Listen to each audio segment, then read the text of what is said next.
Okay, so that means you're feeling this pick then. You're feeling this draft? Yes, ready to win game 1. Hell yeah, man. Copenhagen, are you feeling it? Then let's get into game number 1.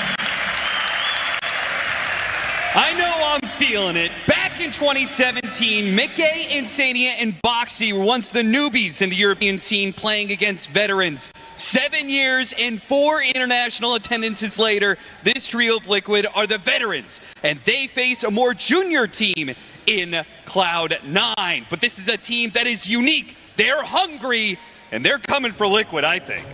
This is also another storied org in the history of Dota 2, right? Returning to the main stage here in Copenhagen and bringing some familiar names that the fans are very familiar with.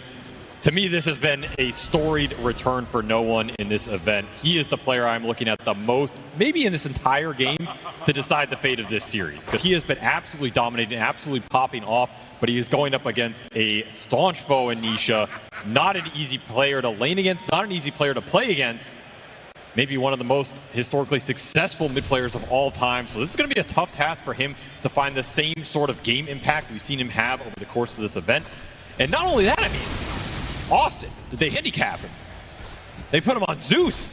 I know, what is this? No one Zeus coming back. I feel like I'm watching Dota from 2016, but it's a Zeus versus Sniper.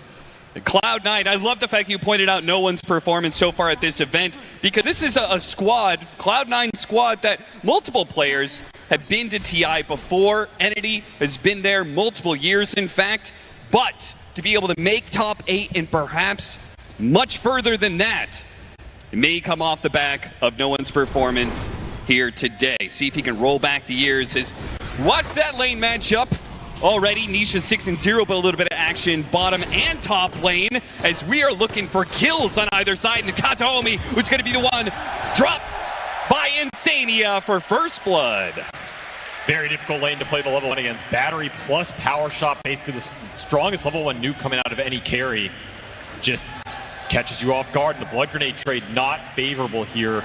To me, Cloud9, they want to kind of mitigate the damage on the side lanes early here until they get the Zeus ult online, and then you can start to ramp up the pressure. You did take this Divine Rampage facet on no one as well, so if you can get a fast Zeus ult here and then up the action on these two side lanes, maybe get some setups with the Bane or with an arrow, you're looking at some early kills here. Of course, Liquid, they're just going to race to the auras. This is the type of style they've been playing the whole event. Get the auras up on 33 and combat the 5-on-5. It's going to be a really strong fight as this game progresses. Boxy, a little bit outmaneuver there. Goes to the disruption on Fishman to make sure he can secure the D-warded sentry, make sure that Easy Camp stays blocked, and take a courier on the way out, too. That had entire boots on it. That is a huge loss for Watson in this lane stage. I mean, you rush boots on the Monkey King so you can pressure these offlane melee heroes. Just going to be missing it for 2 minutes almost now. Brutal loss for this lane. A lot of gold out the window. Liquid can maybe try and take advantage of this a bit, or just secure an even better laning stage for 33. He is absolutely cruising through this CS right now. Talking about some unique pickups, I feel like for the most part, Liquid have drafted what we expect out of them. I feel like they almost didn't change their draft too much according to what Cloud9 was picking up. Cloud9, though, did pick up some unique heroes, though typical for them. Once again, we're going to see their Bane in action, a support that not many other teams are willing to take a chance on. And then, of course, this last pick, Zeus, also a bit of swerve there in the draft. Cloud9 certainly cooking up something different. Do you feel like this actually addresses what Liquid have been doing all tournament long? If you don't get sucked into the early fights and the straight 5-on-5s, yes, I think you can play the map, you can split them up, you can find the pickoffs and the setup. But that is going to be a tall order here because, as we see, Liquid is a very fast team. They're one of the fastest teams at the event, maybe the fastest. They will absolutely roll you over if you give them a laning lead. And they will dominate the team fights into early Roshans if you can't contest them. So that's the one concern here, is if your Underlord can't match what this Sand King outputs, if no one just is outputting the most damage in the game, but it's all just getting absorbed by sustain or early auras, you're going to find yourself in trouble very fast this game if Liquid can pump up their 2 ranged carries and give one of them Aegis. Got him inside the cogs, but iNsania, of course, kind of countered by the Mirana existence. You can get that kill once, but once he gets to level 2, Leap becomes available. And iNsania is going to have a much harder time getting kills in this lane against this duo. But part of the speed that Liquid has brought to this tournament has been used in the gate, right? I feel like all of these upper bracket teams have been making sure to take advantage of the gate rotations as much as possible. And that's one thing we're going to have to keep an eye on. Not just the support in iNsania's clockwork, but also Mickey going through, as that has kind of been his signature move for, well, pretty much ever since the gates became a thing. Maybe that's part of the reason they went back for this Monkey King first pick. I mean, we've seen them dominate with it mid, but this is also a carry you can rotate through the gate yourself or can be good against those early gate rotations, but you absolutely have to be prepared for them here if you are C9. We're going to see more early trade in Fishman out pretty far. Still Burrow Strike. Yeah, hits him with that, disrupts the Monkey King, finishes off the Fishman Bane with ease. And Watson, well, he may have gotten the 4 stacks. He's only going to be able to undo so much of this damage. Never mind, Boundless Strike will get him back up to full while his support is gone. Liquid not going to try and put the pressure on the carry so much, just pulling another wave and getting as much farm as possible. Now Watson sitting on 10 stick charges, very difficult dive. iNsania trying hard to catch DM here, but it's an Underlord. He is super tanky, and the Wind Ranger is only going to be able to provide so much here. 33 pulling the wave all the way back to the hard camp for the extra farm. Yes, back in the triangle, that's a cool move. Maximizing the efficiency. They pulled the previous wave before this as well, just disjoining the lane against the Monkey King, not giving Watson really any availability in terms of Jingu. He's just going to take the gate. He doesn't even want to be in this empty lane, so C9 are going to be the ones bringing the numbers first. They're going to break 4 heroes top. See what Mickey can do to get out of here. Does land a shackle. They managed to get their first kill of the game. Can they get a second? Mickey. His win run is now out. Watson trying to get in front of him. Fishman slows him down with a blood grenade. Mickey trying to shoot him down, but no, Watson hops out real quickly, and there it is. No one with the rotation through the entire jungle to pick up the kill on Mickey. You were talking about Liquid playing fast to the gate. This is 5 heroes top at the 6-minute mark for this Liquid carry. Mickey may be wondering where the pressure is right now that this move can even happen. And of course, no one happy to pick up the last hit. He needs as many of these Thunder God Wrath kills as he can get in the first 20 minutes here. Now the trade-off there was they did get the power rune, a regen rune, not the greatest for the sniper, but at least it keeps it out of the hands of the Zeus, who would be quite the terror with that pickup. Nisha, top CS, though net worth I'm sure is quite even with no one being able to pick up a kill like that. Looks like Liquid are ahead in CS across the board. The biggest one suffering here is the Underlord, but Mirana is picking up some CS there as well, so the 2 net worths combined does kind of even things out. Do have to think about 7-minute Wisdom Runes here.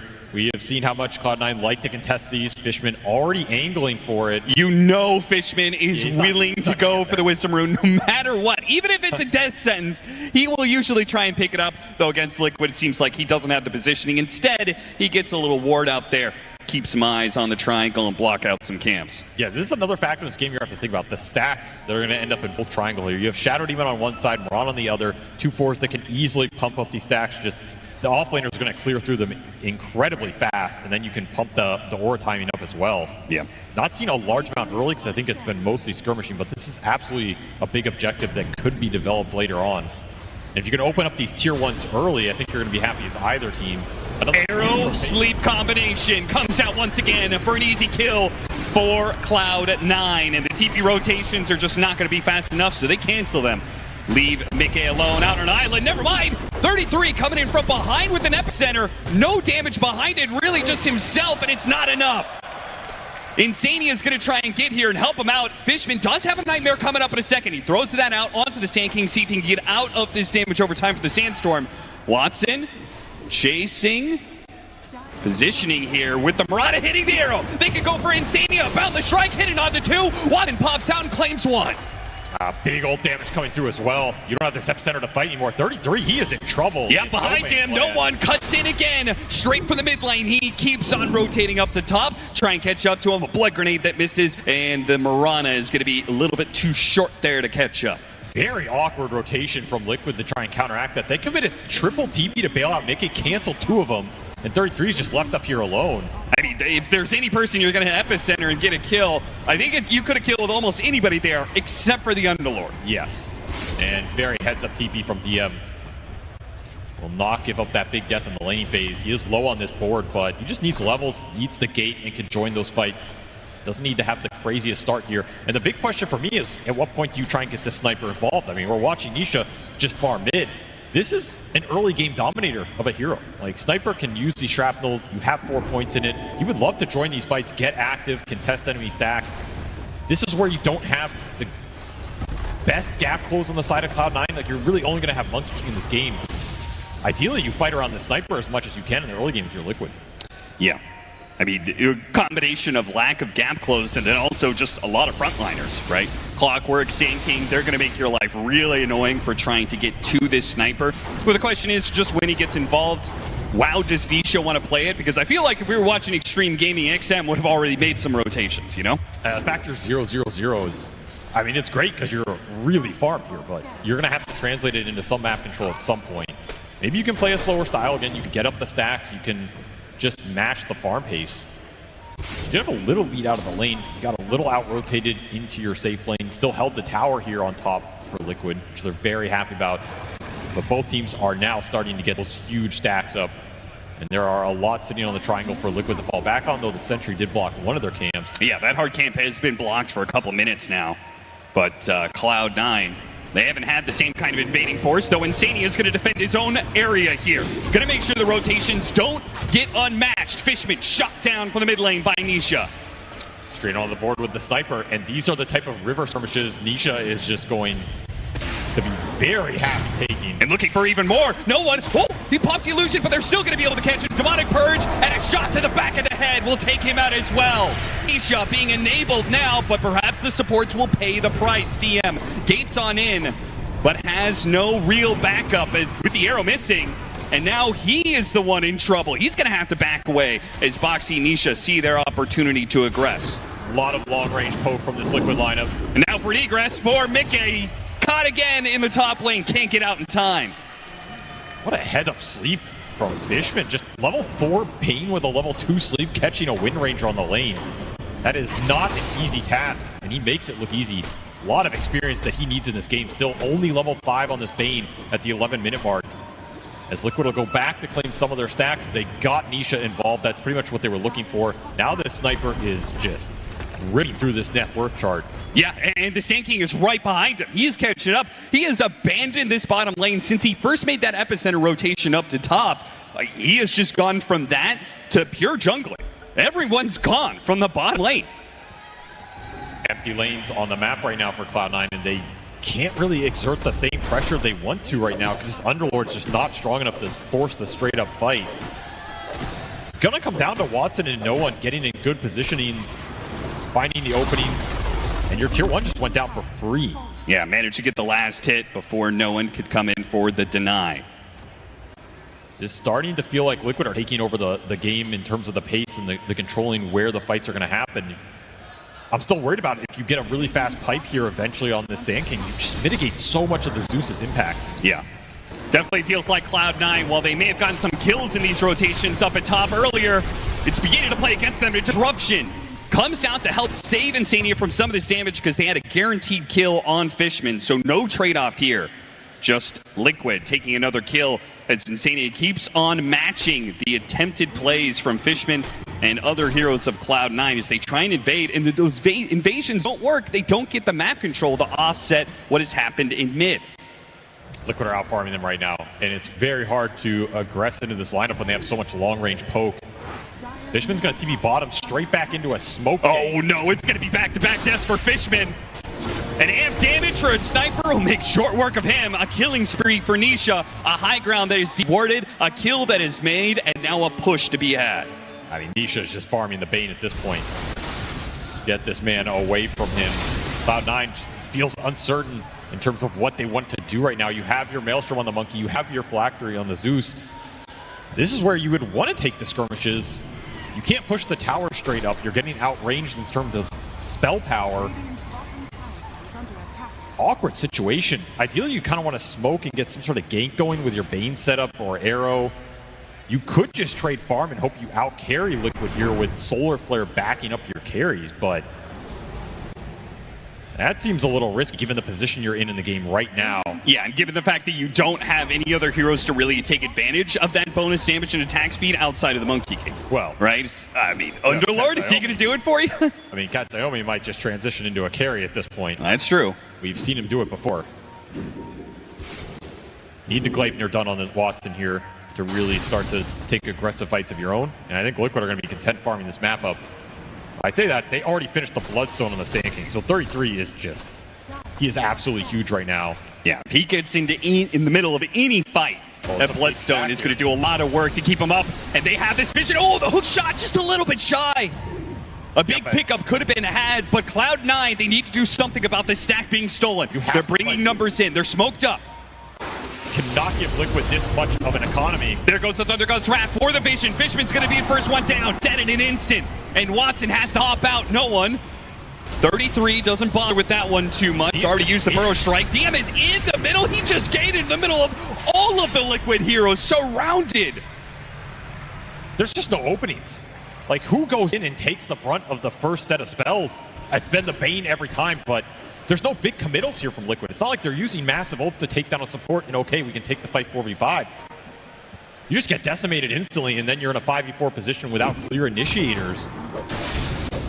And the one person who was struggling due to all these rotations, 33 was getting free farm. Nisha was getting free farm. Mickey was one getting shut down, but now he's joining in on fights that are going Liquid's way, and he has now gotten ahead of Watson in net worth. Bad sign for Cloud9. Let's see if they can turn around. 6,000 net worth lead for Team Liquid at 15 minutes. And they seem to be content with farming for now. No longer trying to make those invasions happen anymore. Not defending their off-lane tower. Instead, playing the other side of the map. Have to find a way to split Liquid up right now. Their 5-man is way too strong with how much farm 33 found early and how tanky this Sand King is. Yeah. Even if you throw all your spell into 33, I don't think you're winning that fight, even if you bring him down. And again, you do want to split this map up with the Bane and the Zeus giving you some global potential. If you can find isolated targets, that's where this lineup can thrive. Liquid just not giving you any openings. No, they've been playing super defensive. I mean, look at this. You're saying Sand King, it's hard to touch him. Well, the other two cores are being protected constantly. iNsania is sitting on Mickey, just making sure that he's around in case there's some sort of play from Cloud9, some sort of smoke move. And Boxy shadowing Nisha the entire way, just waiting for an opportunity. They go on Nisha, he's ready with the disruption, and maybe Liquid can rotate. Cloud9, though, they're not looking for any aggression right now. They are just split up, farming different parts of the map, which might let them be able to catch back up in Networth, though the stacks make that a bit harder, as Mickey's clearing through those Ancients without any contest from Cloud9. They're just not controlling enough of the map. Liquid are continuing to build significant net worth lead, and they are racing towards this Sand King pipe. And I think the second you have that, you just start to force the Roshan, force the towers. You're not afraid of the straight-up 5-on-5 anymore, and no one is going to feel, well, impotent at that point. Like, you're going for an Ags here, you're trying to get Nimbus online, but... It's more global single-target pickoff, right? But what happens if Liquid just 5-man at you? It's not going to feel great.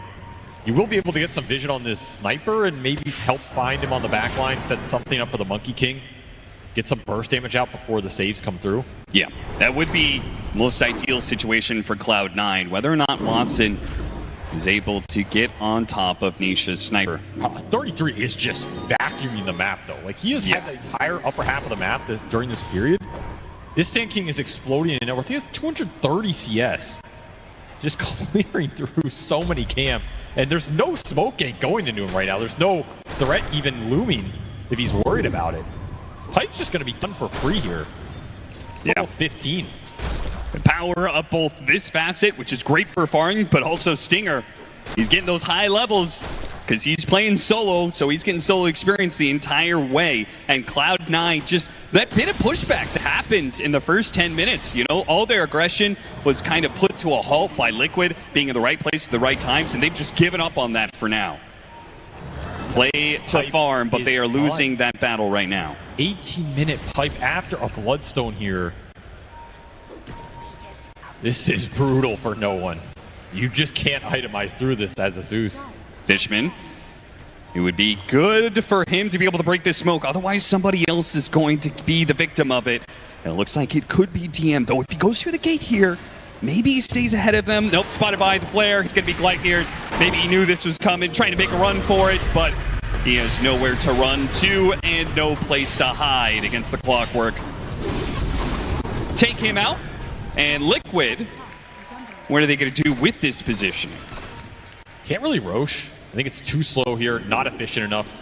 You're still just clearing through the map. You still have tier 1s you can fight around, and it'll be a smoke from Cloud9 trying to open up something here. Do have the Gleipnir on Watson for some extra setup. And iNsania, he is blocking this one, but Watson still gonna leap over him, try and get to, no, he gets sucked in by the cogs. He's not gonna be able to go for that kill onto Mickey. They wanted that core, they won't have him though. Arrow goes down, maybe they still will. Kataomi goes in for the kill and he gets it. He's shot down, but they do manage to get at least this Fiend's grip. Oh, Watson, he's closing the distance on Nisha. A thunderbolt from the heavens will bring him down. Nisha falls, now a hit onto Boxy. See if they can catch up to him with DM cutting in from behind, and no one. Artillery, magic fire from the back lines is decimating Liquid. It's all up to 33 with this Bloodstone to try and stay alive against the 3. He's going for the kill on Watson. He's doing tons of damage, but the Bloodstone can only take him so far. As Singer, he's so close. The Sandstorm won't do it. Maybe he could go for no one instead. He's going for it. They can't win this. A 1 versus 3, and it's 33 who will win it. The Rocket Flare was what got the Monkey King, I think, at the end. Yeah, iNsania picks him up on the side with a very clutch flare as Watson survived on 20 HP. And I mean, we saw the power of Sand King right there. An insane find from Cloud9 to find the openings here, get a very clutch sleep on the sniper, which sets so much of that up on the second half of that fight.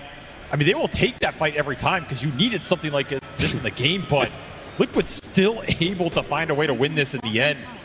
And I mean, if 33 is there at the start, that's completely different, right? They do not have an answer for this Sand King right now, and it shows. So 33 will add more coins to his pocket here as he becomes that much stronger. But we're seeing what this lineup can do. If you can start to get a numbers advantage at the start of the fight, no one just goes to work this entire time. And because the Sand King's not here, you don't have the pipe aura in any of these early kills to kind of shut that Zeus down. And what an opportunity from Fishman, recognizing that even though it's going to kill him, he puts his body on the front lines to be able to get that Fiend's grip. It's all looking good for Cloud9 in this until they look at 33 and said, we can go one more. They took down 4 members of Liquid, but that 5th man, 33, was too much for them. Through the Underlord pipe as well, which in theory should negate a lot of this Sand King's presence. Just 1v3 some straight up monster. And that flare, boop.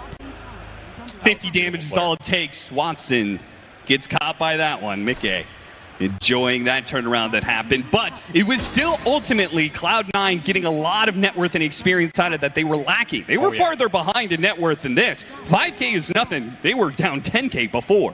And this is a lot of extra gold for Kataomi, who I think is the X factor here for Cloud9. You can get this Verana Ultra Farm. And this is probably the one port player in the tournament you would like to get Ultra Farm on top of everything else. Yeah. Like, he knows how to play this carry role from the 4 position. This is a hero that can do it. It can pick up some of that damage slack. However, that fight was good enough for Liquid that they're able to go into Roshan, pick up an Aegis, pick up a Tormentor. He tried. It was close. Boxy was low. If he'd got him with the Nimbus, it would have been death. But Boxy actually recognizing that threat, stopped moving and TP'd back to base instead. So this will be your Aegis period for the sniper. They gave it to Nisha here. Feel like he's the best hero to give the second life, maybe frontline some tier 2s if you're confident enough to just push straight up. And I mean, I guess the Sand King is invincible. That is going to be a huge kill though if Cloud9 somehow find a way to bring 33 down in this game. Our Blink is already done. He's just looking at a second aura in the Crimson. Would negate a lot of the Monkey King's damage in the fight, a lot of the Mirana damage. Yeah. Buff up his 2 carries. See if Liquid try and make a move deep into Cloud9 side of the map, or they're content farming during this Aegis period. I could see them make a smoke play into a tier 2 push. Definitely doable here. Little scary at this point to fight into the Monkey King Underlord when they have a defensive position. Yeah. You get stuck in the Wukong in the pit, you give a good grip to Fishman, who he's on the back line. Maybe that hook shot can't reach him. That's where the fight can become a bit spooky, but... Especially when Nisha has no escape mechanisms, right? Like, it'll be a much different story if he can get his Hurricane Pike and get his Shard, but for now, he just has that extra life of the Aegis to work with, but no way to get out of the Wukong's command. We saw how susceptible he was in that fight. Yeah. And Fishman sacrificed himself to get the grip, but he basically died in the Wukong plus 2 Zeus spells, so he's still fairly squishy. You're also still looking for the BKB here on the Monkey King, which will allow Watson to just commit into the fight completely. Do have to worry about Demonic Purge, very annoying spell for him. Boxy can be a big problem for Cloud9 on the backline in terms of the saves. Constant Dispel, he is level 12 as well. and went for the Blink Dagger. So this Shadow Demon's going to have free positioning in the fight. I don't think you're finding him first. I mean, if you do, it's a godsend. You'll take it every time. Yeah. 2 minutes left on this Aegis. If you're going to push a tower, it will be this bottom here too. 33 makes sure that the mid-wave doesn't get pushed down too much, keeps that map control, and then rejoins the rest of his team in a position to assault this tier 2. Cloud9 are not going to contest, it seems. Just try and take the time to get more farm, though Watson was spotted there on the side of the map. We'll see if Liquid tries to make a move off of that at all. 2 minutes left on the Aegis. Perhaps just a high ground push to try and get the Monkey King back under control and on the Radiant side. We'll see. Slow push from Liquid. Have not really built a net worth lead during this time, but are probably happy with the map control and the vision they have out. These two dire obs that are scouting the left side of the map are pure value right now. Yeah. They just see everything. Yeah, they're controlling the right side of the map with heroes, wards on the left side of the map. Liquid have every bit of information you could ask for. And they're going to use that information to try and take a second tier 2 off the map. Cloud9 are chill with it, I think, though. Thunder God's Wrath just spotted a bunch of heroes. Scouting. Expensive cooldown here, 2 minutes. This is also no one's timing on the Zeus in terms of level 15. You up the ult damage. You just got your Kaya as well. So this is a decent power spike in terms of the Zeus outputting damage. Yeah. But there's a lot of HP to get through here, and you're not going to fight into the Aegis. 2 lives on the Sniper, bit too much. You are closing in on the Greaves here as well. Whereas for Liquid, you got your Hurricane Pike on the Wind Ranger, you got your Hurricane Pike on the Sniper. So both of these ranged cores have their gap recreation mechanism already online. You have to be able to find big lockdown on these 2 cores if you are Cloud9. And Liquid, I mean, you're just trying to protect it, right? Make sure you cancel the grip in the fight. Make sure you get your heroes out of the cogs, out of the Wukong, and you're very happy with anything that happens after that. Crimson done for 33. He's almost level 20. He would love a 5v5 right now, I guarantee it. Yeah, and Cloud9 are trying their best not to give it to him, nor get picked off in the process. Liquid, after taking bottom and mid, they sweep through the top part of the map to see if they can catch anybody. Cloud9 do manage to evade those attempts.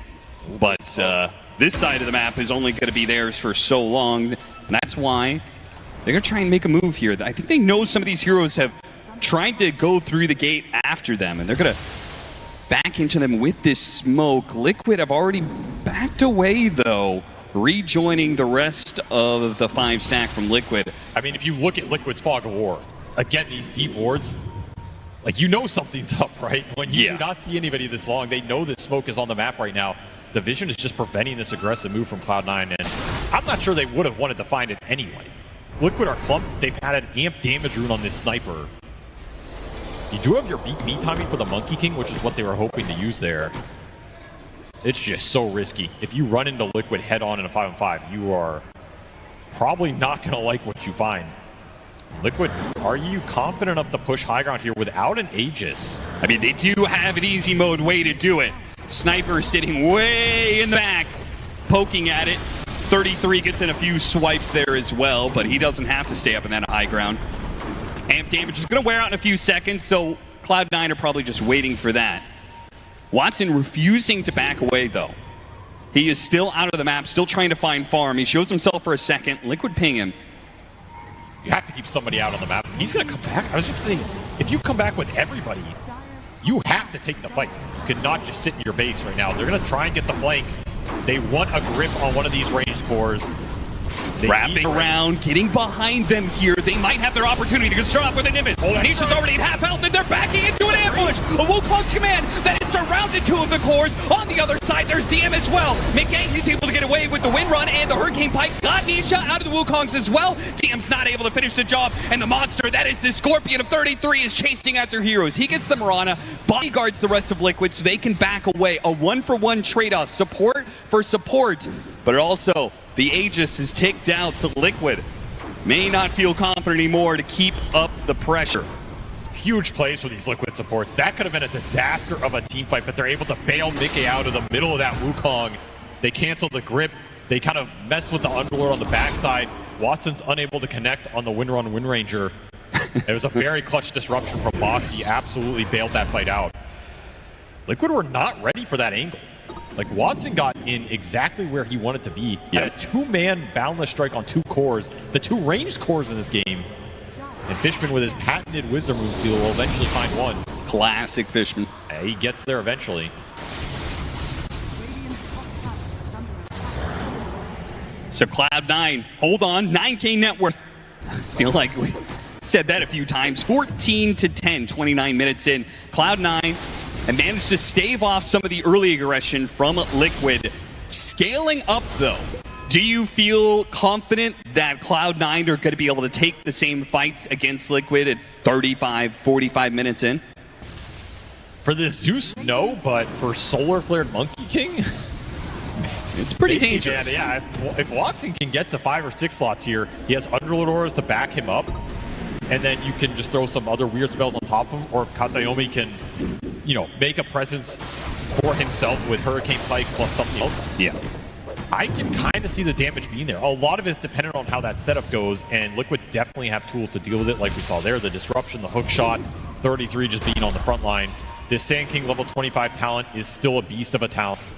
You have to respect some of that, and of course, you know, 5 or 6 slots on Ranger plus Sniper here is going to be pretty terrifying, especially if one of them has an Aegis. You get to things like the Wind Ranger Ags. You are not automatically winning late game as either team here, but I think Liquid are very comfortable with their position right now. They're not in a rush in this game. 33 toying with Cloud9, epicentering right in front of their face, threatening it anyway, not completing it. Smoke up from Cloud9, and they're going to once again push through this bottom lane behind no one. Smokes are so hard when you have limited room to work with. At least you have DM out on the map. He wants to gate in this play, though iNsania scouts him. And if iNsania catches him first, he was just behind the tree. iNsania doesn't spot him in time. Close call. And thankfully, in part 2, a ward there helped DM get out. Liquid still get what they want, though, which is another wasted smoke out of Cloud9 here, which is another smoke you're not going to have for this next Roshan contest, which is what you have to think about right now. Watching that last team fight, I felt like Cloud9 did a lot of things right, and it still didn't quite go their way because the Shadow Demon disruption was able to stop the Fiend's grip. What are you going to do about that as Cloud9? Because I feel like you really only have one gap closer to hit some sort of backline. That's the Monkey King. He wants to go for the Wind Ranger. He wants to go for the Sniper. Who's going to deal with the save? I mean, you don't really have anybody who can deal with it. You don't have anybody who's building an Orchid getting on the backline. You don't have Global Silence or really much control for him. You just have to kill them faster. Need more damage on Watson. No one spotted, hit by the Burrow Strike. Watson is set up on the side here, but they had vision of him. Pin 2. Hit him with the hook shot. Now Watson has to pop down, pop his BKB, got the Wukong's command, and should be able to deal with iNsania, but the other heroes are out of the Wukong's command, and they're kiting him around. DM trying to come to the rescue here. See if he can help out Watson. The epicenter is doing big damage with the BKB going down. Watson's got to rely on the life steal. Can he get a left life steal? He cannot. Not enough. Kataomi with the back, with buybacks coming out from Cloud9. They are going to outnumber Liquid, but can they win it? An 8 versus 5. They need as many heroes as they can get. They got the Fiend's grip on the Sniper. They're doing out the damage. Their whirlwind is not quite enough. They may have finished off the bait. Finally, he goes down. Nisha delivered big damage. Finally, they get the fight that they were looking for on the side of Cloud9, and it still doesn't work. They threw hero after hero, and none of it was enough. 33 just pushed through again. A 9 for 3.5, I guess, if you count Boxy's buyback here. And there is only one god in this game. It is the Sand King. It is 33, 4, 0, and 11. They're nowhere close to bringing him down. He just has way too much sustain with this Bloodstone going through and the auras up in the fight. He's almost level 25 now. 9 lives for Cloud9, and they used them all up. They did not get the initial go that they wanted in this exchange, and Mickey just diced them up here. Nisha's just sitting at the top of your screen right here, just pew-pewing everybody as well. Nobody was on top of this nightmare, on this Sniper, and he absolutely decimated Watson in the second half of this. Oh, yeah. I mean, Mickey took a bit of damage, but Nisha had a free game until this moment with just sheer numbers. Cloud9 tried to rush them. Nisha stood his ground. Mickey stood his ground. They both fall, sure, but 33. He is inevitable. You can't stop this man. And very clutch shackles from Mickey. Like that last shackle on the Monkey King when Watson comes in a second time. basically gets nothing done. You got a Boundless into Shackle into 100-0. That is going to be Roshan for Liquid here. I don't think you can just run out and contest this again if you're Cloud9. No. You're running out of time, running out of lives in this game. And this Sand King is already going to be 25 for the next high ground push. You can't kill the Sand King. Somebody else is going to have it Aegis. These cores are also just hard to kill as is. I mean, 2,700 HP on the Sniper, plus he's got the Silver Edge. So he can maybe get away from you, reposition the team fight to his liking. Mickey has his win run and an extra life. He's the one who's going to take it. He also has 3,000 HP. Yeah, there's just no easy targets anymore. Cloud9 going to have to put together perfection for this next one if they want to have a chance. Otherwise, we're going to be going to a game 2 with a 0-1 for Cloud9. iNsania trying to get some early vision up. Cloud9 just hoping that Liquid gives them enough time to get more items in the tank, but Watson's way too far away to get the MKB in time, I think. You're looking for MKBs on the Monkey and the Mirana. Liquid, well, they might not let you get there. If I'm Liquid, I'm just pushing down lanes right now. Yeah, it seems like maybe Liquid wants the BKB on Nisha before the high ground, but I'm not sure if it's necessary. Definitely not necessary if you execute the fight well. Comes down to how confident 33 is in just walking up the high ground. He looks confident. Yeah, he did it before. Did take the Epicenter Pulse's talent for his 25. He's eyeing up a solo kill. Almost caught him, but Katomi just a little bit faster there on the leap. Slowed down a bit, but he will get out. I mean, no, that's a little bit more time, but their base is under assault in the meanwhile. Yeah, look at the deep ward. iNsania just got out. Sees everything in the base. And they know Fishman. Fishman who's trying to sneak around the back. He'll be caught in the act. No maneuvering for you. Now we're 4 versus 6. Watson forced to come back before he finishes that MKB here. He's missing a lot of effective damage needed for this fight. The Glyph only delayed by seconds. They spot the ward, but the buildings, they're crumbling. Cloud9 are going to be rushed to put together this defense. And to do so, and get that perfection that they need to be able to win the fight, seems an impossible task. 15 seconds until they have all 5 back up again. But that's going to be Megas. They decide they can't put it together in time. They need the Bane. They need every bit they can get here. They need a great angle on the backline as well. Maybe they could still find it. No one is completely behind this Liquid squad right now. They managed to spot both the Monkey King as well as the Mirana. 2 damage dealers as well as no one in the middle of nowhere. He went for the shield rune, and it didn't make a damn difference. Katomi's going to be up next. Watson, last man out here in the end, does have the Wukong thing that we actually saw Liquid do to other teams in the past. Now they may be the victims of it. They enable the Sniper, but it does leave the Kunkka in an awkward position. Avery, do you like this trade-off for Cloud9? I think it's the best they could have gotten in that situation. You either needed a cheese pick mid to try and give this puck 0 game or something that shut him down in the mid game, and I don't think there's a lot of good options when you get to the end of the draft like that. So they took the lane route option. I mean, you have some classic cheese heroes that can really abuse puck in the lane phase, and then if he's 1 or 2K net worth behind going into that mid game, he can just die in the fights. Doesn't have the infinite escapability. That's what you're looking for here if you're Cloud9. But like William said, I mean, Nisha is an absolute beast of a player. Is he the best player in the world? I don't know. I'm not their coach, so I'm not biased. But we have seen him do some crazy things on this hero, particularly this tournament and even some of the recent events.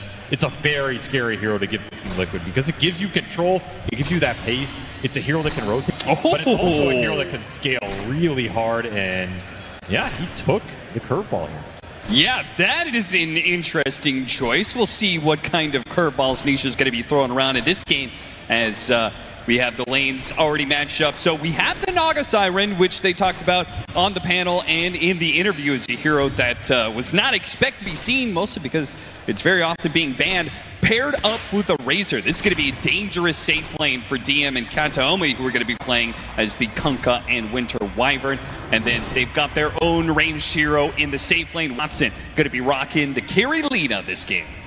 Honestly, though, I think this offlane for Liquid is more difficult than the offlane for Cloud9 is. Like, this Clock Lina lane, in theory, destroys a double melee lineup here. That the Tusk Doom you can pull, you can get some jungle creeps, you can get extra gold off the Doom. I'm sure Liquid will get their way out of it, but this Lina should absolutely free farm, whereas Mickey is going to get harassed from early nuke damage. The Wyvern can be a decent threat on the lane, and the Naga's not going to provide you a lot here on the early levels. I actually expect Cloud9 to win 3 lanes here, at least in the first few minutes. Yeah, especially as this lane is pushed so far forward that the melee support in iNsania is not able to have too much impact. You can see the opposite situation very often. The bottom lane, Fishman, who's trying to get aggressive here. Fishman in his undefeated clockwork here at this event.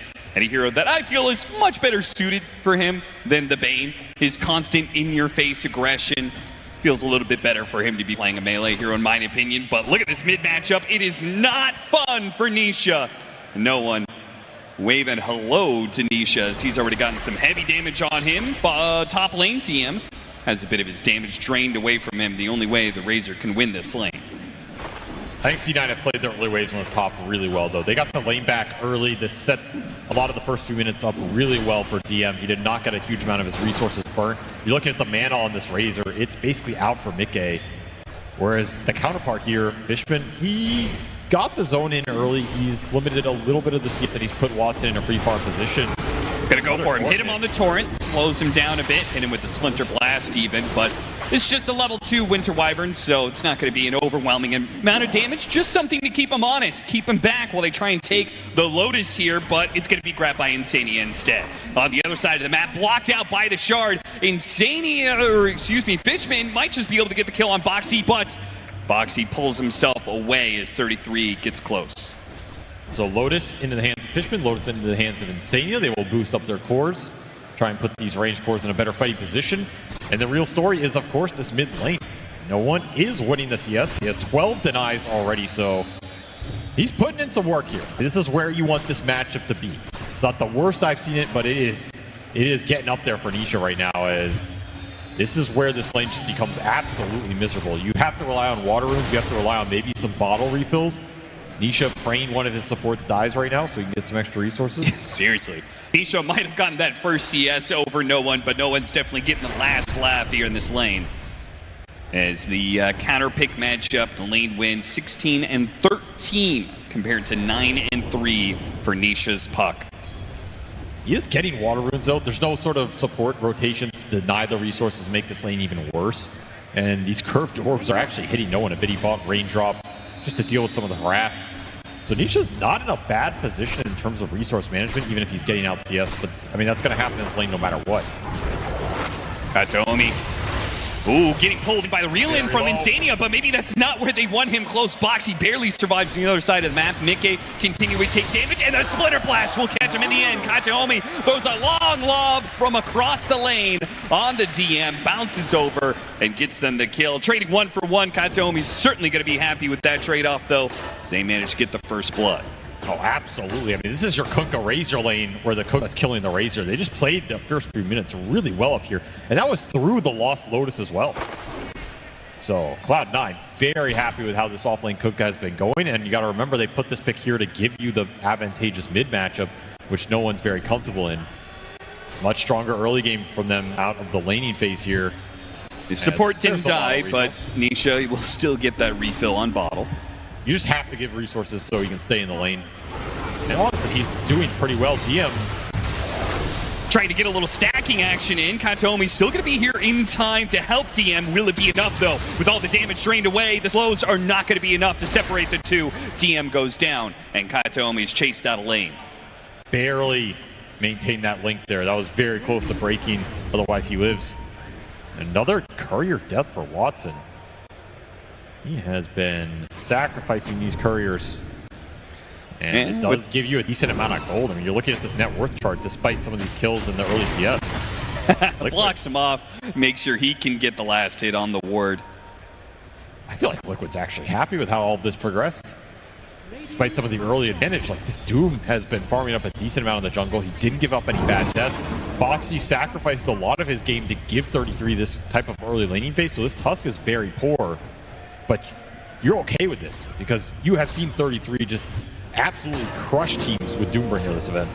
Managed to get him inside the cogs. Boxy, he's going to go the other direction here, see if he can put a little pressure on Watson to make sure 33 is going to be fine with the extra bracers. 33 is far too tanky for Cloud9 to deal a killing blow from 100% HP. Katomi, are they going to go on the Wyvern? They're going to go on the Kunkka here. Split focus from Liquid, and no one's going to make a much more clear vision for Cloud9. An easy target in Mickey, not even needing the assassination. Heads up, TP. I think that is worth it for no one here. You were also bringing the Tusk in for the 7-minute Wisdom Rune. Boxy, in theory, gets this guaranteed. Yeah, if he can get there in time, the Snowball stun should be able to get him if he times it correctly. Snowball goes out, hits him with the stun, snatches away that Wisdom Rune. Got both. That's a huge win for Liquid here. I think they're now very happy with how some of these lanes progressed. Absolutely. Boxy will certainly die for this one, trying to do some shard shenanigans to bump him away, but there's nowhere he can go to when there is a Kunkka in the midst of it with X marks the spot. So, gives up his life for the Wisdom Rune. Typically, that trade is worth it for the first Wisdom Rune. But still, Cloud9 up in net worth off of that one. This is also freeing some of the pressure off of Nisha in that mid lane. True. Like every time you rotate the sniper out of here or you get involved in these skirmishes like that with the Rune, there's no ganks going into the puck. There's no momentum being built. Oh, got him inside the Snowball just in time for the LSA, and now it's Watson in trouble, out of mana and out of health, gets burned out. It's a 33 Doom, stands tall, and iNsania slips in from behind. An ensnare on one, a blood grenade on the other, but both will be able to back away as Liquid are out of punch. They got the kill that was worth it though. Watson going down, a big turnaround from Liquid. Very heads-up play from Boxy. This is why you give him these melee fours. Oh, look at no one, though.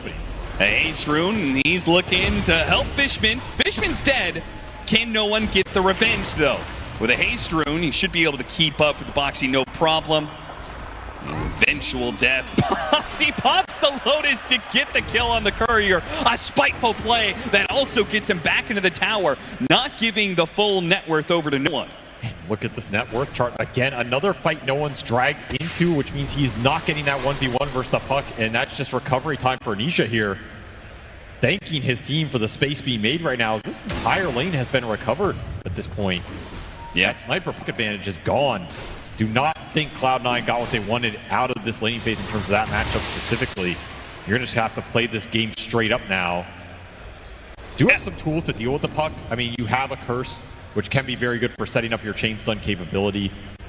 I don't think you're going in Orchid on this offlane Kunkka, but Lina can be obnoxious in the late game. I think one of the biggest problems for Cloud9 right now is experience, as they are the ones who keep on dying here. They're going to try and torrent both, but it was off the mark. Didn't have an X to pull back in the Naga Siren. Instead, an X on Nisha. But with the orb, he gets the kill on the support and walks away from the Kunkka, no problem. While on the other side, the other support is in trouble. They are not loving their experience right now, as they're going to be shy of those level 6s due to the Wisdom Runes being taken away. And if they die, just being off the map is only going to make that problem worse and worse. Need to find the ult, especially for this Clockwork. He is a big initiation tool Cloud9 are missing. Now you're just reverting to some stacks. As Liquid starting to take over this transition period. It's going to be another game where you just start vacuuming up camps as 33. You get a fast Midas on this Doom. He's going to be massive. Once more, he's the most farmed hero out of the laning phase against the lane I thought was going to be a lot more tough for him than it was. All right, well, no one is going to be able to take the mid tower here. Nisha is going to try and get the deny. Who's going to get that last hit? His damage is not enough. It's no one who snags it over Nisha. A good pickup, good bit of bounty. Keeps their net worth even with Liquid, though they are going to trade out this bottom tower. But the sniper is now no longer has a tower in front of him, can continue to make some moves. You said the puck is a counter to the sniper, or excuse me, the sniper a counter to the puck in the lane. What about outside of this laning phase? On an even net worth, what does this matchup look like? I'll tell you one thing, I think Nisha, he thinks he's going to be invincible in this game. There's not a lot of lockdown. You can get Gleipnir's up.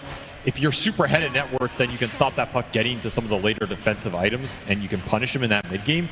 But he did recover a decent amount here, so a lot's going to come down to whether you find those key 1 to 2 kills on the puck in that like 20 to 30 minute mark. If that happens, you're going to feel comfortable going later. If that doesn't, this puck is going to have another one of, hyper carry ultra late game terror fest. And yeah, Nisha already had one of those in the group stage, so. You also have to think about the power runes here. Like, a big thing about this matchup is if you win the lane, you take the tower. Ideally, you stop the puck getting power runes, either through supports or just continually pushing the lane in. It's not that they're that good for no one, but if Nisha gets power runes and he can TP to a fight and clean up, that's another way this puck can get back on the network chart. See if Cloud9 decide to bring no one to some of these pushes. If they want to try and collapse for this tier 1 top, I think that would be the best objective for them on the map. They're continuing to get stacks up. I mean, DM is also very farmed. He got a lot of the stack priority here. And his Kunkka already has a blade mail up. He's level 8 himself. Oh my goodness. Oh, Fishman's dead. Fishman, when is he going to get level 6? Because at this rate, he's going to be banking on the 14-minute Wisdom rune. And I think that's one of the biggest limits for Cloud9 right now is they've got some farm cores, but they don't have the support ultimates to really make it all okay. Nice phase shift dodge there on the X. He's still level 4 on the clock. It's bad. It is very rough. I mean, at this point, you're just missing a hero. You give this man a lane to protect him. You're going to need it. Yeah, I mean, they gave him bottom lane. It didn't last for long, though. 33. Yeah. Doom tanked. Yeah. What more can you do? He just instantly pulled the trigger on that ultimate. Not shy about it at all. Another reason I think this tier 1 top is really important for Cloud9 because you're going to open up the lanes and you can get some more experience here. Right. But we're just continually defending though. And now like Boxy's sitting up here, you know, he's level 6.5. He's chilling. It's like, I'm getting a free lane. No one's attacking me. My Doom's basically free farming with Midas. It feels similar to game 1 and there's not a lot of aggressive pressure going into Liquid during this period. Which is okay if you're content with your scale and you're matching them in terms of, you know, economic stats, but that's a big question mark. Are you happy with your scale going into a late game Naga lineup? This is a hero that can just make the late game teamfights feel impossible at a certain point with the amount of sustain and control she brings. And a carry that Liquid is very comfortable going late with, right? We've seen so many of the mid-game Razors, and they don't seem to feel like, oh, we're super pressured in the game by 30, 35 minutes. They've gone plenty of 45-minute, 50-minute games with this Razor, and it really does turn into a monster.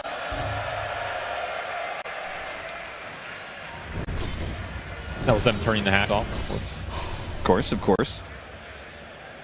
Gold hacks, top 2 net worth for Liquid, though the rest of the cores from Cloud9 are not too far behind.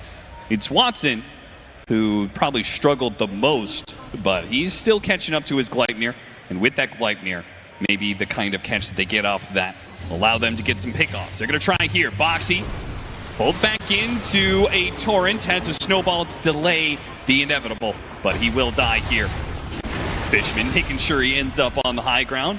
Yeah, a little bit more experience. Fishman's going to high-five anybody he finds. Just give me the experience, please. Put me in the assist range. And that will get him his 6 off the Wisdom Rune. So finally he is online. You have hookshot available. Oof. Kobold will bite the dust. I mean, you're talking about the scale here, though. This looks like a very hard Razor game on paper in some ways. You have 2 BKB piercing supports, which are oftentimes annoying for this hero, right? You run in, you BKB, you link someone, you get hookshot or cursed. It disjoints that. You're a bit sad. And you have 2 very long-range carries to deal with in Sniper and Lina. Generally, very poor matchups for Razor. You kind of end up in that position where, like, do I need a Swift Blink or something to blink on this Sniper and link him? Yeah, just to, like, keep up with the puck initiation, right? If puck can go in and coil them, maybe the Razor needs to be able to do the same and follow that up, because, yeah, it's going to be a distance game for Cloud9. Keep away from the Razor. And they both Hurricane Kite fires.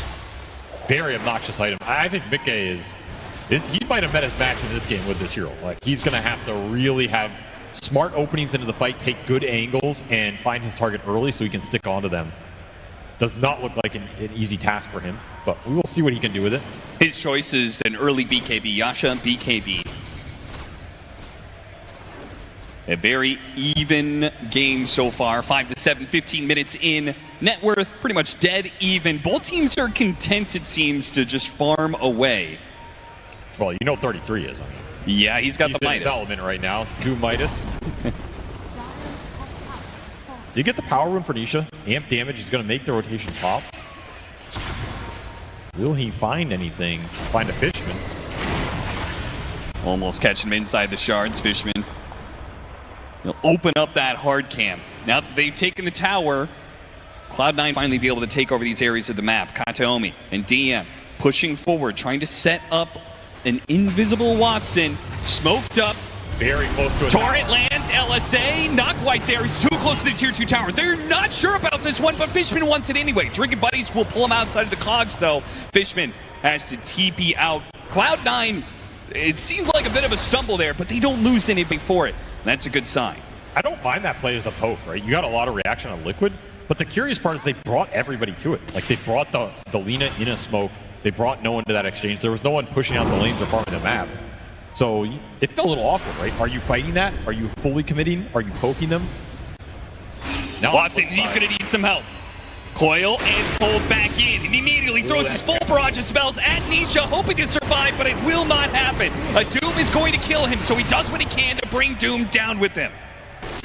He may have gotten that. Can Boxy get away? Looks like he's totally fine. Once again, the Drink Buddies, that added bit of mobility does make things harder for Cloud9. They have all this long range, but don't seem to have quite enough catch for the extra heroes. Technically a gold positive exchange for Cloud9, though I don't think they're too happy of losing Watson there, especially since he was joining some of those early moves. Saw the amount of damage he can output, though.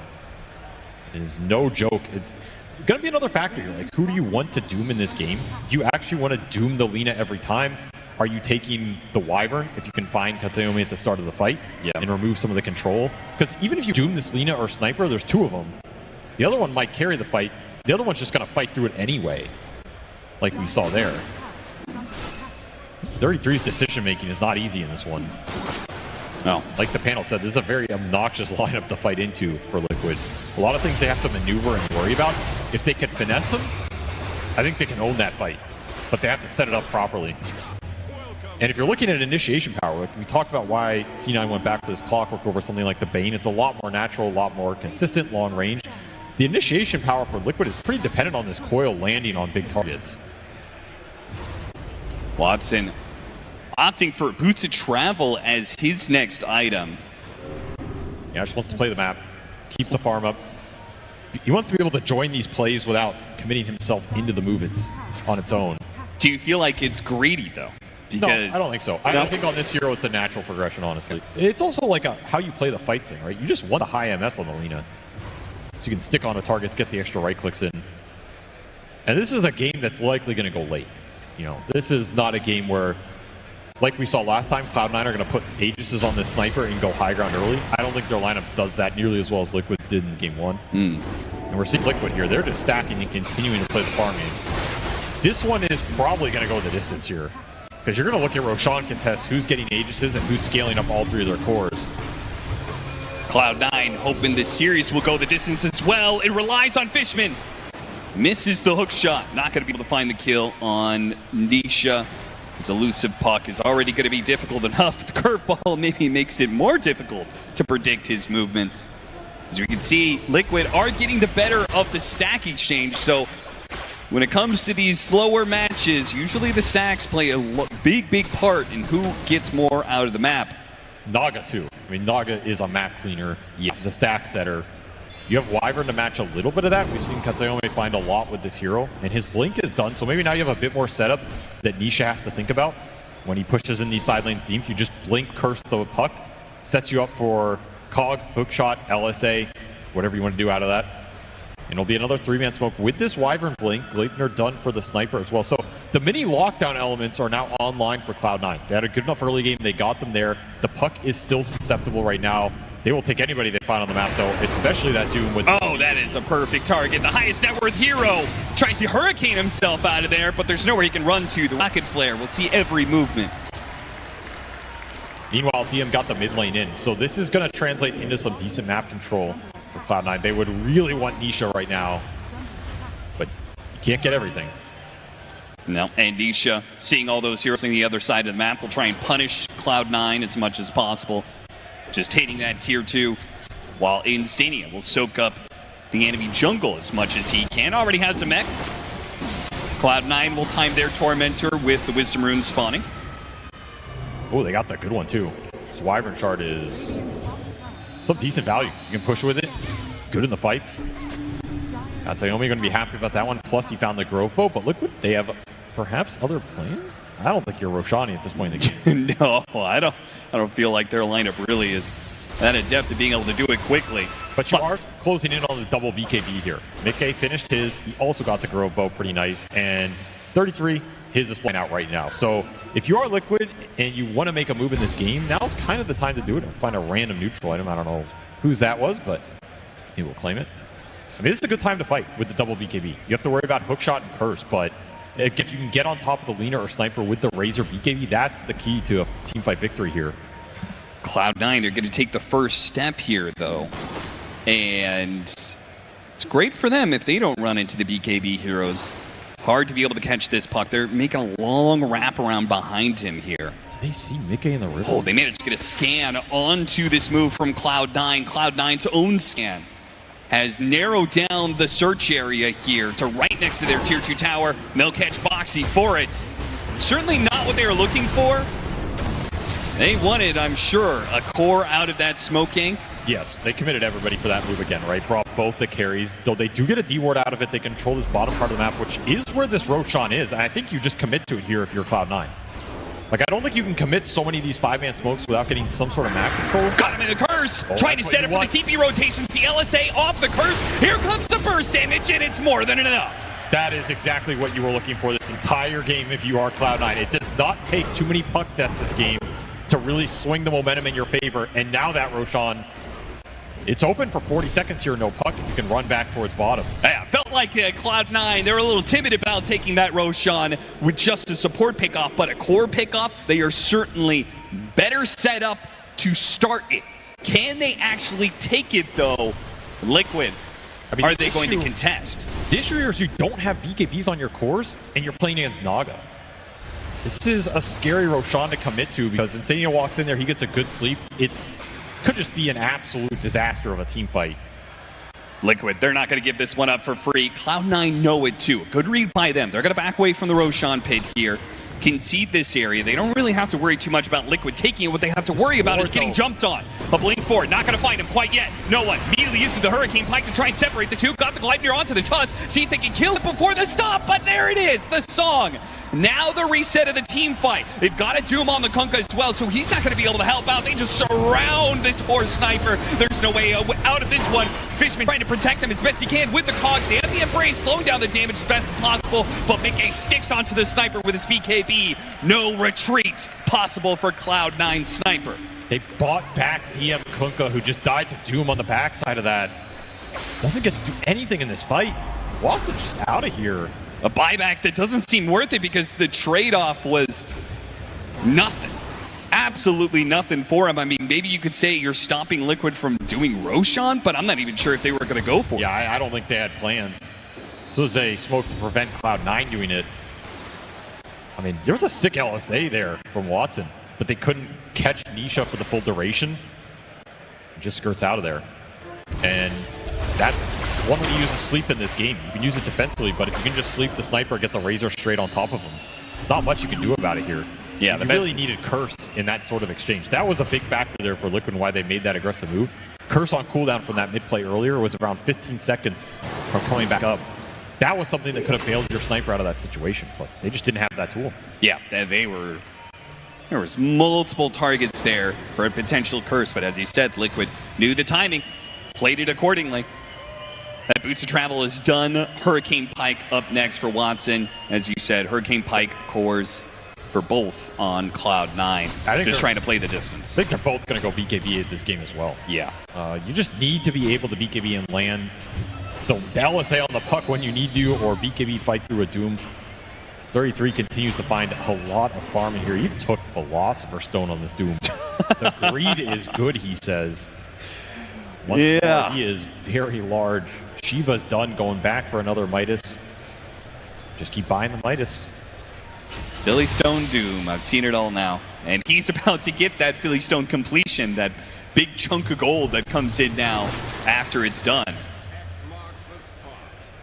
With a Shiva's and tier 3 item to replace it soon, Liquid's going to be very strong in 2 minutes time, but they haven't managed to use that strength to actually claim a net worth lead too much.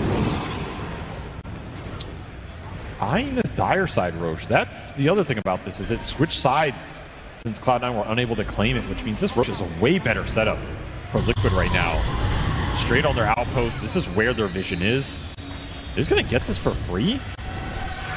Seems like a Cloud9 just playing more of the map, despite having an offlane tier 1 tower, which is usually pretty okay for contesting a dire side Roshan. They even found an amp damage rune in the river. They're going to smoke on. So they're not going to be here in time, but you could take this fight if you're Cloud9 with the power of this amp damage on no one right now.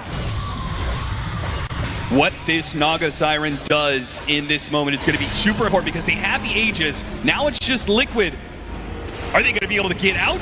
Or are they going to be able to fight this amp damage sniper who's already trying to challenge Mickey? BKB, drink buddies, pulls him back with the go for the sniper. He's going to be cold embrace. Can they blow up? They throw the Liquid blade. It's not going to be enough. Mickey trying to get out. Winner's Curse, they finally shoot him down with the Doom on the Lina, but the Lina is still having plenty of right-click damage, and no one with this amp damage is fighting for his life. He shot down iNsania before the song reset can come through. Yeah, the sniper falls, but still, Watson is pushed through the Doom, and now he's ready to go. A full spellcaster. Can he hit Nisha? Phase shift dodges one spell. He's going to pop out, get hit by the cogs. He has the orb. He orbed X, dodges phase shift. No, it doesn't actually. Pulls it back in. Now he's stuck here, trying to get a blink away. Pushes back against. If they have the vision, Lina can maybe get him. Nisha, is he going to be able to survive? Hit by 33, stop. 33 comes in for the kill. Nisha comes back into play. They finish off the Lina. Nisha's still alive. He lived through it all, killing Cloud9 and chasing down TM as well. This is why you do not want to give this guy puck. I don't care how good your laning phase is. He is going to dance on you in the mid game, and Nisha putting on a team fight clinic cleans up the backside of this fight that, honestly, it looked pretty damn good for Liquid at the start of that. They got the coil on the sniper, they got the Doom on the Lina. It's everything you want, but there was a decent amount of sustain coming out from the boat buff. The heals from Katayomi, he lands an okay curse that stalls it out. If you get Nisha there, you're very happy with the situation. Instead, he turns around and kills your Lina. Liquid salvage the second half of that. Get an Aegis, still a tough fight for Mickey. We really saw this Razor suffer. He even got an okay link, but the Hurricane Pikes are deadly, and the amp damage room for no one definitely turned the tides. Yeah, I mean, we saw the Razor comes in, and Cloud9, he just eats it, man. He took every single spell. He took the amp damage, he took the Laguna Blade, he took all the attention of all these heroes, and couldn't survive through it in the end because of the Winner's Curse and the amp damage. Makes a huge difference. No one survived for so long, too. I mean, another fight where no one survives to the bitter end and outputs tons of damage. If it wasn't for the fact they have this agent, it wasn't for the fact that Nisha is able to just outplay Cloud9 in these last few moments. And it was a very important call that gave Aegis to him, because if that Aegis is on the Razor, he's not really doing anything on that second light. Yeah, that's true. Nowhere near as close here. 33 with the two-man stomp at the end. Just picture perfect entrance there from 33 to enable Nisha. Just no resources left. DM is out of mana. Not enough sustain in the tank. Cloud9 continuing to wonder, how can we actually win a team fight against this team? Does not feel like they've been able to secure a real team fight win in this entire series. Now with the shard picked up for iNsania, those song resets, as you said, you could use it offensively if you want to, but if you choose to use it defensively, it's going to be a big boost of health for Liquid. Sustain. Yeah, he's big on this Naga. He found the farm you want. He has the freeze to start. What? It says, don't you block my Ancients. Laguna plating an illusion to clear it. I mean, he got it. He got the Ancients. Coil down. Coil down. But Fishman still stuck in a rough spot here, trying to pull him off the cliff. Fishman is going to be saved by a Lotus. He is very tanky. You have to be careful how much you commit on some of the random supports in this game. They are deceptively hard to bring down. But we're seeing the BKBs come up for Cloud9. I think Liquid wanted to fight in this period before those two big ones came out. And at this point, no one's is done. And Watson, well, that's why he Laguna'd that illusion. He's got to get the Ancient Camps going to finish his. It's going to be a big timing for Cloud9. Yeah. What they choose to do with it here. I mean, if they choose not to fight during this period of time, they say we can't fight. You know, there's no harm in using Laguna Blade like that. Relatively low cooldown. see the player comparison here. No one trying to keep up with this puck. Certainly far more than him, but is still falling behind in net worth as Nisha, big winner of that last team fight, thanks to an Aegis. The control that Cloud9 has is what both teams are going to try and play around. To me, that's the deciding factor. How does this curse land? Who does it land on? What does it set up? If you're Liquid, can you get the initial coil jump? Like, can you find big targets with it, lock them at least a little bit, or force early BKB so then you can song during the BKB, potentially isolate a target, let Mickey go to work?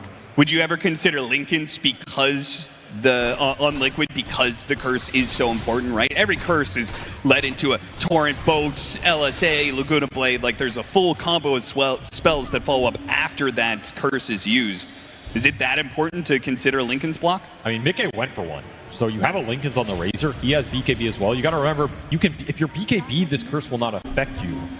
So if Liquid just commit them all at the same time, you can mitigate the damage that's done through this spell. 33 makes a jump on a Fishman here. Fishman's got plenty backup though. No one's going to be the first one on scene. DM quick to follow him. 33 has to use the BKB to get out of here. I think more players were both confused by that more than they understood what was going on. Hey, there's the BKB for the Lina. So Cloud9 have just reached a big point. They may be down 4K net worth, but it doesn't feel like they are disadvantaged at all. No, there's a lot of net worth on Kataomi here. He's going to continue to scale, and there's a reason they like this Wyvern. I mean, this is the 4th position of the tournament who has found the most farm on average in any given game. This is a hero that can use it really well in the late game, right? Yeah. You're looking at one of the best ags in terms of damage output scaling as the game goes later and later.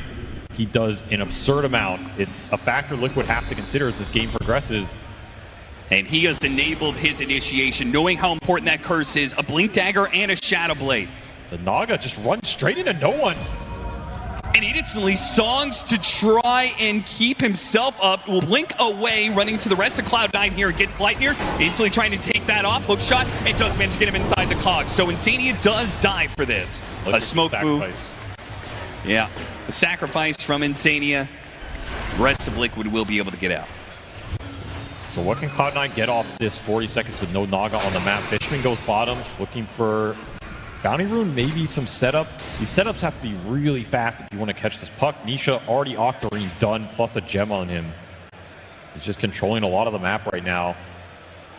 He's playing so bold too. Just he's constantly hitting that tier 2 tower. He's been caught assaulting those towers before though. Only one death. See if Kataomi can make it a second.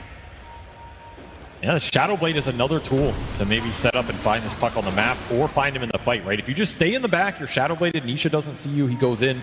If he gets stuck in the curse, that's the big target. You don't even need to land the curse on the puck. Just get him to hit somebody else, and you can chain stun him out of that. That's where it goes back to, like, you want to find this Wyvern with the Doom. Smoke's going to run into the Wyvern here. Kataomi. See how fast he reacts to this one with the Shadow Blade. He's got a Blink Dagger. Field hop away over the Plasma Field. Oh, it's a close call. Another amp damage on no one, though. Ooh. This is a fight that I think Cloud9 would want to take right now. Fishman's hunting for it, and he's already broken the link there. Mickey, he's not feeling good about this one. He wants to get out of here, but Fishman's already caught him inside of his hook. A jump in from Nisha, trying to stall this one. See if he can get him out, but they got him. 33 jumps in, hits the Doom onto the Sniper, but he doesn't care. Mickey tries to blink after him. Either way, none of it's good. Liquid have failed their initiation or their counter jump to be able to get Mickey out of there, but I guess it works. Mickey does manage to walk away from the fight. Cloud9 say, okay, that's good enough.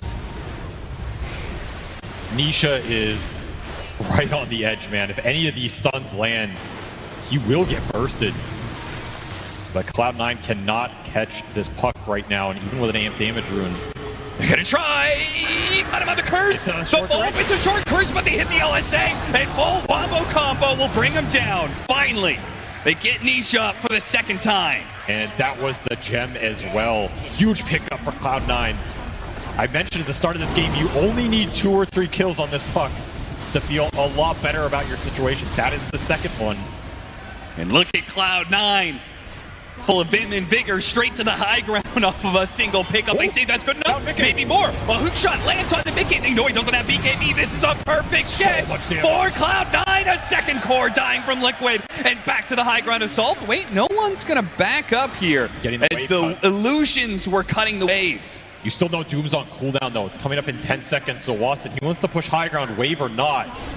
He's going to send a message, hit some back door. And the biggest item pickup perhaps in this game for Cloud9, outside of those BKBs, a Hex for DM on this Kunkka. You will absolutely have the lockdown threat for this puck right now. Cloud9 feeling that this game, perhaps in their hands. I mean, it's not a huge net worth lead, but... Look at Noah, he's assaulting the tier 4s. 50 seconds, they want to force buybacks. There is a buyback available on the Razor. There is buyback available for the puck. This is a very bold move. Very confident move. Cloud9, will their bold move pay off? Watson, he's going to be the one jumped on initially by 33. No buyback still. 10 more seconds. 33, are you going to do him or are you going to sleep? Sleep from iNsania on 4. They buy back on Mickey, trying to get him in position with Nisha about to come up. He's going to TP into this fight. Mickey, he's going to go for the Watson Lena. TP to keep him. He's got him still in range. Smuthy in prison. What an embrace grab from Winner Wyvern. They grabbed so many heroes. Now Cloud9 on full retreat. Still, it's Watson who managed to get a Wisdom Rune before he goes down to the Doom. A buyback immediately used as Liquid are still trying to make this worth it for them. They may have killed Watson, but they need a lot more. A Scythe and a TP away from DM gets one of their cores out, but 2 of them have fallen for Cloud9. Triple buyback for Liquid. They end up committing the Razor buyback as well. Very expensive high ground hold. So much damage from no one, just sitting up there fighting to his last breath. And an absolutely sick curse by Katayomi on the backside that ends up catching the puck blinking in. An extremely bold move from Cloud9 to just push Throne like that, but it makes sense with how long Mickey's respawn timer was and how fast that went. You got some big buybacks out here. Effectively won another fight. The downside, they won't have the super creeps, which they obviously could have taken that mid lane of barracks, but the upside, a near exposed Throne, buybacks on cooldown, and they're going to be able to hold on to their own buybacks. Another downside, though, they did it during Roshan spawn time. So this gives Liquid a free Rosh. This is the big downside here. You might have expended buybacks if you're Liquid, but if you can put an Aegis straight back into your pocket, you're not too sad. Knowing that Roshan goes the way of Liquid, do you feel like that was worth it for Cloud9? Was it the right decision? It's very hard to say. I think it's very close, but I think you would rather have this Roshan than the Razor buyback plus the supports here. Okay. Aegis is very strong versus the Doom. Like, that's the biggest factor here. I think the Aegis is nice for Liquid, but if anything, they want to take it away so the fight opens up more for the Razor and the Doom to just commit in and get the kills when they can get them. Yeah. They're going to give the Aegis to Mickey here, reward his buyback usage. But big item pickups across the board. Like, you got the Refresher done for 33 now, so you have double Doom to play around, which might make it easier to commit a Doom on the first target you see. We saw how hard that jump was there, though, with the Lotus Orbs and what 33 was worried about. Yeah. It's a very awkward initiation for him. They may have all the blink daggers in the world. They may be able to get on top of Cloud9, but Cloud9, they do have certain responses, like the Lotuses, like Kataomi's positioning, and whether or not he hits that Winner's Curse. He's got a Hurricane Pike now, so he can maybe blink in and break Lincolns and still get a curse off. I mean, he's so strong. This Wyvern is becoming a big problem for Liquid. He gets to level 20 with the extra slow plus an Ags. He's another carry in this game. 33 got the Doom off on the DM, but if he gets back to his base, it's perfectly fine. They'll lose Fishman for it, but a BKB and a Doom use. Boxy's still hunting for more. Shot back there by no one. Doom's worn out. Liquid not getting exactly what they want out of there. Use the Refresher on the Doom as well to just start pushing down that cooldown. Cloud9, they will sacrifice Fishman as they have time and time again. And retreat. Wearing out this Aegis period. 3.5 minutes left. Your high ground is awful, though, if you're Liquid, right? Oh, yeah. And nobody to really hit it. You just want to win the fight. Like, that's how you win this game. You crush Cloud9's lives. Oh, Kataomi.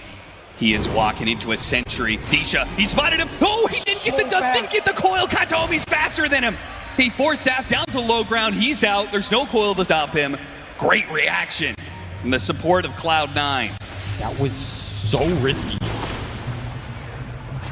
Cloud9 they're not fearful at all, man.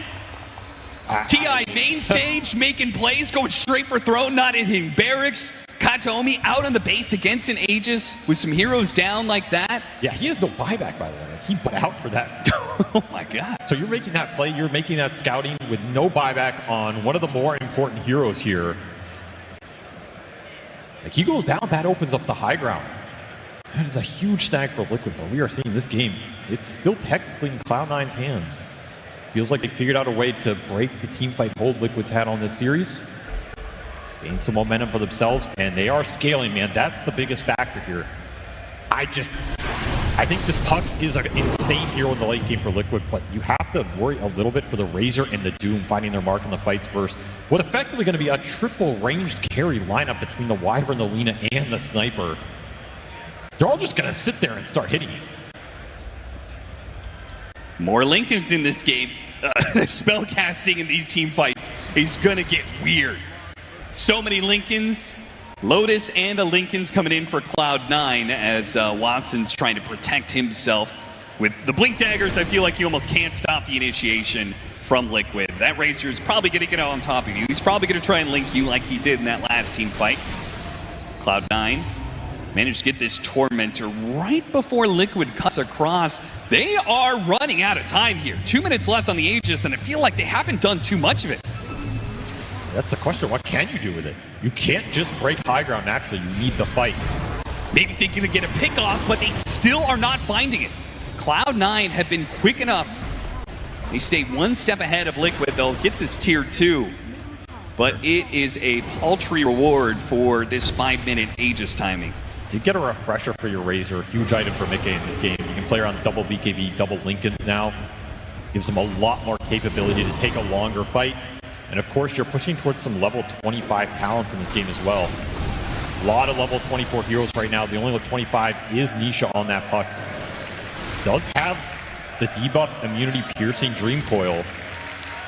Could be a huge deal. Again, if you can find the coil on the Sniper, on the Lina, suddenly that goes a way longer way than it did before. Yeah, you combine that with the Aghanim Scepter as well. He's trying to build up. Level 20. He is scaling, man. He is scaling. He's going to be the real big damage factor for Liquid in these late games. You need to catch this Puck in the curse, and you probably can't throw it on him unless you have a very clutch Lincoln's break.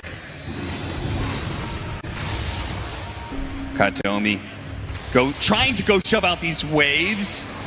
Will Very not be close. caught in the process. Once again, Cloud9 just 1 or 2 seconds away from getting caught. That's your Aegis period.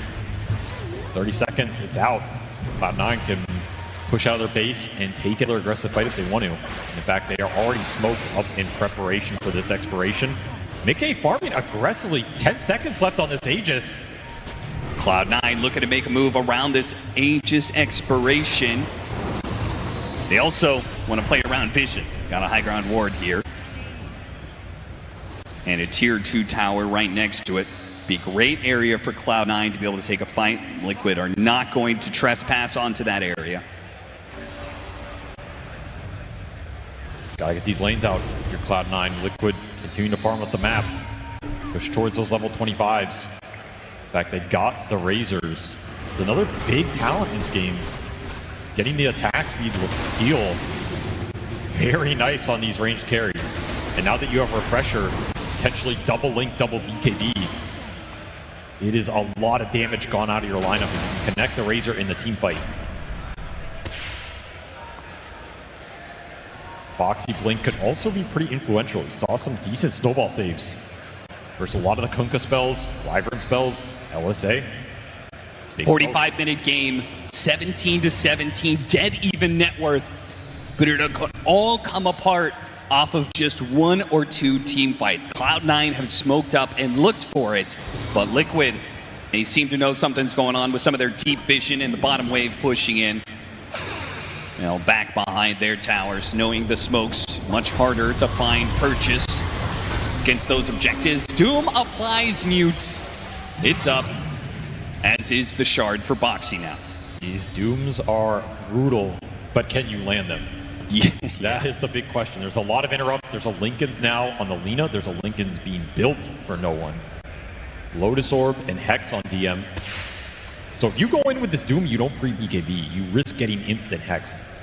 So you have to throw them fast, but you don't have a lot of time to throw them out through these Lincoln Spheres. And currently 33 is playing with War Stomp, so he cannot break these Lincoln Spheres on his own. Gonna be a big problem for him. Yeah, what does Liquid do about that? Feels like he's got to change neutral capabilities. Yeah, they have no Lincoln's breaking capability in this lineup. Basically zero. Yeah, I think with the Winter's Curse problem that they're featuring, you don't want to risk anybody else breaking that Lincoln's for you, because then you're just naturally grouping up. Exactly. 46-minute power rune. Any little advantage you can get. Cloud9 are searching for it. Mickey finds an Invis rune instead. Probably not making much use of that. Aegis spawn time. It's gonna be coming up here pretty soon. Okay, running in Invis. Nisha looking for not afraid of the side device box. He's gonna go for it. He managed to hit a snowball onto the Lotus. That's gonna pull him out of here. Oh no, no, no, no, no. DM in some trouble. Fishman, oh, they got the hook shot onto Nisha. They didn't have the follow-up though. They got the Doom out onto DM. Maybe not the best target. They threw a coil on after that. The second Doom onto the Sniper with the link onto him. That'll definitely do it. Watson's gonna have to carry this one. No one's gonna buy back. They're losing some of their supports. Can no one and Watson push through this second part of the fight? Liquid seeing these buybacks and the TPs coming in are trying to retreat now, but DM is trying to catch them. We got a slow from Kataomi, slowing down 33. But DM, he wasn't able to get the X to grab anybody. Now, those buybacks, he didn't reward them at all. They throw out an assassination. Wait a minute, the Doom's caught up with the high ground. iNsania has to use the song to try and save him here. Watson, he runs forward with his BKB, hits the Gleipnir, tries to catch her after Drink Buddy's gonna pull him back. Meanwhile, the hook shot onto iNsania, manages to get off the mirror images. Nisha's gonna jump away from Cloud9. They're pulling him back, but the curse, maybe it holds him in place long enough for the LSA. It does, chaining the stun. Mickey's tanky though, down to half HP. Watson might be able to finish him off. He does manage to get that much, but the Nisha, he is still on top of them. Orb after orb, cold breeze, healing up Watson as long as possible. Here comes the bow, lands on a 2. Liquid, they're backing away, but they are gonna have casualties. Mickey's in for a second line, immediately pushed back by no one with the coil. Lands onto him, trying to finish up the Sniper, managed to get a dieback. How many diebacks can they get out of Cloud9? It all comes down to this. Can they get Watson? They've got him. Watson dead. DM on the run. Another dieback coming in for Cloud9. Liquid. One fight is all it takes. Buybacks committed, but they get what they were looking for. Running down this Lina at the end of the fight. A huge gold swing in this game. So much experience for Liquid as once more they just kill everybody on Cloud9. Buybacks are not. That curse was not good enough in that fight. And all of that started with no one going down to the first Doom. Now out for 80, no buyback. No buyback on this Kunkka. 95 seconds. Liquid have everybody. And now it's Liquid's opportunity to return the favor to Cloud9. Are they going to hit tier 3s and go straight for throne during these diebacks, or are they going to play it conservative? Nope, the call has been made. Time to hit tier 4s. You need a big curse here. You need to get multiple heroes and set the fight up for Watson to deal the damage. 33 jumps in, immediately throws out the Doom on Kataomi. Doesn't find too much past that. Kataomi's going to be playing a bit of a timeout here while the tier 4s are going to start falling. They're going to have to play this 3 versus 5. No clip here anymore. Is your Wyvern even up in time to make this play? Is it even capable for Watson to be able to stop any of this? They even have the damage to kill these heroes fast enough. Their throne is under assault. He lost another hero. 2 versus 5 down. Hit the stomp. Got the Doom. No, wait. Lincoln's able to block it, but it doesn't matter. The throne is exposed, and Liquid will